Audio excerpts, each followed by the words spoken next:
All right. Okay, this is for the P456 evap system. First, check this piece right here. This is your evap pump. This is probably like, I don't know, 30 bucks for this. It's very simple. You take this tube off, you undo this plug, you push the tab, twist it, it comes off. You put your new gasket on, you put it back on. This could be a reason why your code's on. If it's not this, check up right here. Check this right here, because this right here is typically connected, and if you have a small crack in it, they break real easy, and it can cause your evap system to come on. This is my parking brake cable here. This is supposed to be up in this carrier right here, but it got pulled down when we were off-roading. It pulled on this line here, and it cracked the hose here. So what we did was we bought an 1/8 inch hose splitter, a barbed hose splitter, and we're going to take one drill bit size larger than this, because this doesn't fit in here. I mean, I already kind of drilled it a little bit, but it doesn't really fit in here, so it's snug. So we're going to drill this out, take JB weld, put JB weld on here, plug it in here, and do the same thing on this side. I'm about to drill it out, so I'm going to show you guys the actual process of this, and hopefully I don't tear this up too bad. And you can step it up if you want, size by size. That's kind of what I did.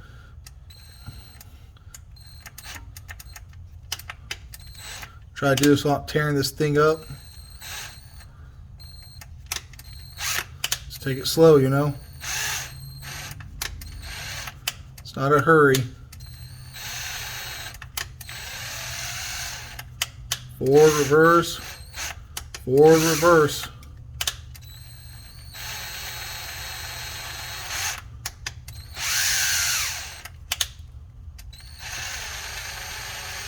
A little bit at a time.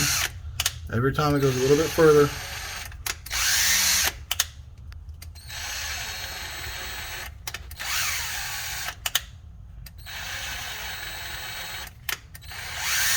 And if you don't fix this piece like this, you're going to have to spend $700 in a new tank, because they don't sell these pieces. It's built into the tank. And that should slide in. Yep. So that slides in like that.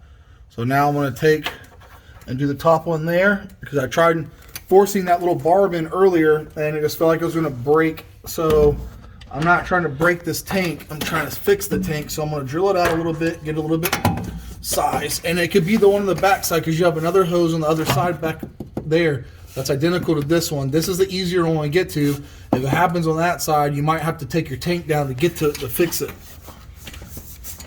So just so you guys know, again,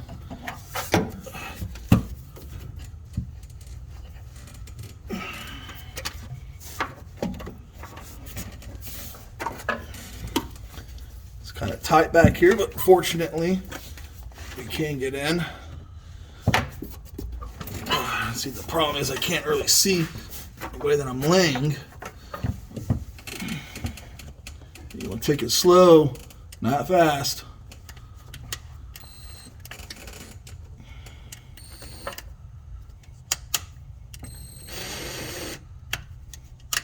It's going to want to pull your drill bit in there.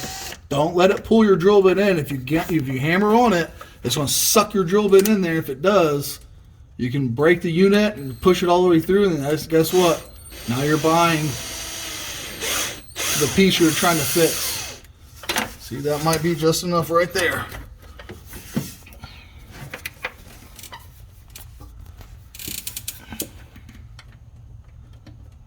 Yep, that's it right there.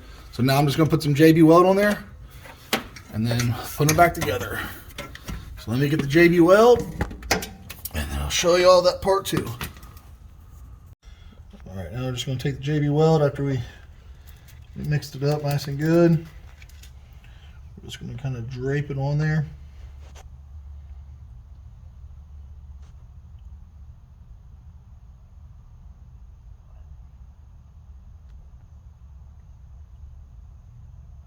You want to get the original JB weld too. It's feel resistant. That's what you want. You want it to be resistant to gas.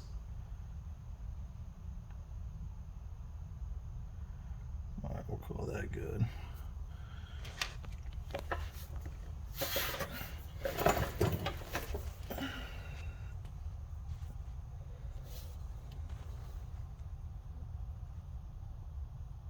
Okay, that's all the way in as far as it will let me go for how far I drilled. You don't want to drill all the way through, because if you do, it's not going to stop. It's just going to keep going, and you don't want that.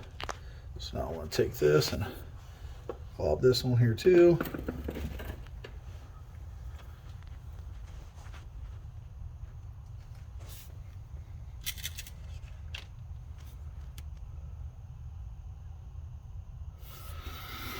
I'm going to take it, and we're just going to insert that bad boy as deep as we can get it, like that. And then for good measures, we're going to take the rest of this JB weld, as much as we can, and we're just going to go ahead and get a nice good little bead on there. Stack some dimes on it. Yep. Again, I can't really see.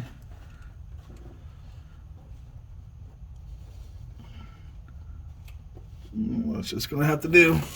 All right, now we'll just let that dry and reset that engine code and see if it's the gas cap now or if it's this. Now I know it was this because I know this is a problem.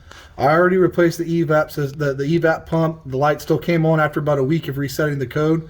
So then we replaced the gas cap. It continued to happen. Then I got underneath here and I saw that was cracked. So this is my next step. If it's not this one, it could be the other line. It could be the one on the back. It could be, there's another little evap pump on the front by the battery box. It looks like a little black cone. It could be that. It could be the evap box itself, like this canister box down here. It could be that too. There's several different things. If it's not after this, if this isn't it, I'm going to change the gas cap again to OEM one. If it's not that, then I'm going to replace a little pump under the hood. If it's not that, then the next step will be replacing this box under here. So I'm going to go with the cheapest thing first and then continue to move until I find out exactly what it is that's causing my problem. And if I can't figure it out after that, I'm just going to go take it to get a smoke test done. And that's always an option, guys. I could go get a smoke test done and pay someone to do the diagnostic, and they can tell you exactly what's leaking on it and get it fixed the very first shot. So, but this stuff is cheap. So I'm going to start this way and then go from there.